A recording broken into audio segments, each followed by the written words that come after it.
တရားတွေအများကြီးကျင့်လို့ရတယ်နော်ဒီလိုမျိုးဖြုတ်လိုက်တယ်မယူဘူးတင်းကြီးခံဒီလိုမျိုးဖြုတ်လိုက်တယ်မယူဘူးတင်းကြီးခံနော်ရွေးလိုက်တယ်တပိတ်တာလောက်ရှိတယ်အစိတ်သားတင်းကြီးခံဒီမှာ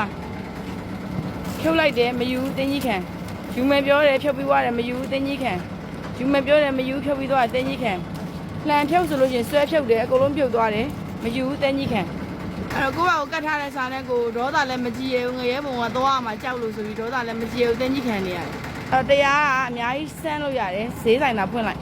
အများကြီးလူတွေနဲ့ဆက်ဆံရတာဆိုတော့တရားလည်းပေါက်ပါတယ်တရားလည်းစမ်းလို့ရတယ်အဲ့ဒါမှသူတို့စမ်းသပ်မှုအောင်မြင်မှတရားရှိတာပါကျဲဥတွေရွေးတယ်ကွဲသွားတယ်မယူတင်းကြီးခံ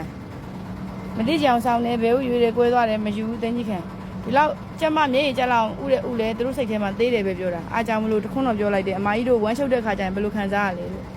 နော်တင်းကြီးခံရတာကိုလည်းလိုပဲ